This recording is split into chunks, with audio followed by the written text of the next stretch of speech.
में गाली दी जाने लगे तो समझ जाइए कि कुछ गड़बड़ है। जब नेताओं के धर्म पर टिप्पणी की जाने लगे, उन्हें आतंकी जैसे शब्दों से नवाजा जाने लगे, तो समझिए कि चुने हुए प्रतिनिधि अपनी राह से भटक गए हैं। उन्हें कोर्स करेक्शन की जरूरत है, उन्हें आचरण के करेक्शन की भी जरूरत है। जी हाँ, नमस्कार, आदाब, सत श्री अकाल, मैं कीर्ति और आप देख रहे हैं जन संदेश टाइम्स।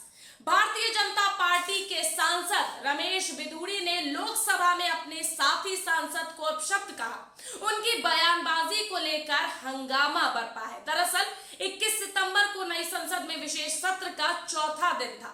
लोकसभा में चर्चा का विषय चंद्रयान-3 मिशन की सफलता था। वक्त था रात के 10:52। स्पीकर के आसन पर उस वक्त केरल के कांग्रेस सांसद सुरेश बैठे थे। तभी 57 साल के दक्षिण दिल्ली के सांसद रमेश बिधूड़ी चंद्रयान की सफलता पर बोले। फिर रमेश बिधूड़ी मर्यादा की कक्षा से भटक गए। लोकतंत्र के मंदिर में वो अपमानजनक भाषा का इस्तेमाल करने लगे। जी हाँ, अपमानजनक, आपत्तिजनक भाषा का इस्तेमाल करने लगे। बता दें कि रमेश बिधूड़ी ने 1 मिनट तक लगातार 11 गालियां दी है। हालांकि इस घटना के बाद विपक्ष बीजेपी और बिधूड़ी पर जमकर बरस रहा है। देश की लोकसभा में जनता के चुने प्रतिनिधि बोलते हैं। वहां सांसद को जनता ने 3.5 लाख से ज्यादा मतों से जिताकर संसद भेजा। वो ना तो संसद की मर्यादा ना रख सके, ना ही दूसरे सदस्य की। इस दौरान उन्होंने सदन में बैठी महिलाओं की भी मर्यादा नहीं रखी। बिधूड़ी ने इन अपशब्दों का इस्तेमाल बसपा सांसद दानिश अली के खिलाफ किया। विपक्ष की तरफ से हंगामा हुआ तो रक्षा मंत्री राजनाथ सिंह खड़े हुए। उन्होंने कहा कि यदि सांसद की टिप्पणी से विपक्ष आहत हुआ है तो मैं खुद व्यक्त करता हूं। रमेश बिधूड़ी ने कहा कि मुझे कुछ नहीं बोलना, जो हुआ संसद के भीतर हुआ, संसद के बाहर चर्चा नहीं करूंगा। संविधान का अनुच्छेद 105(2) कहता है कि संसद में कहीं किसी बात के लिए सांसद को कोर्ट में घसीटा नहीं जा सकता। दानिश अली रमेश बिधूड़ी के खिलाफ कोर्ट में एक्शन भी नहीं ले सकते, पर ऐसा नहीं है कि उनके खिलाफ एक्शन ही नहीं लिया जा सकता।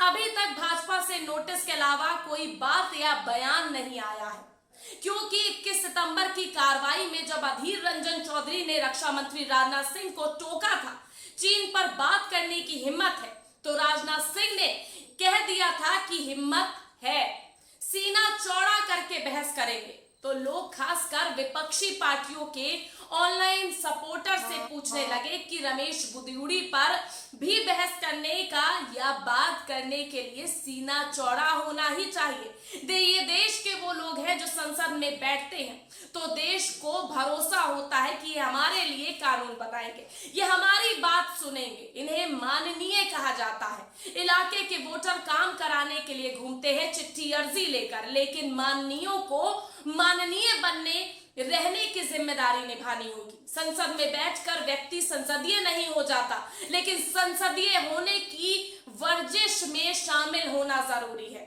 हम आपको देख रहे हैं, लोग आपको देख रहे हैं, इसलिए आपको आपकी भाषा पर, आपकी बोली पर, आपके निकलते मुख से हर एक शब्द की मर्यादा रखनी चाहिए। हर एक शब्द का आपको ज्ञान होना चाहिए कि आप संसद में बैठकर किस तरह की भाषा का प्रयोग कर रहे हैं, आप संसद की मर्यादा रख पा रहे हैं कि नहीं।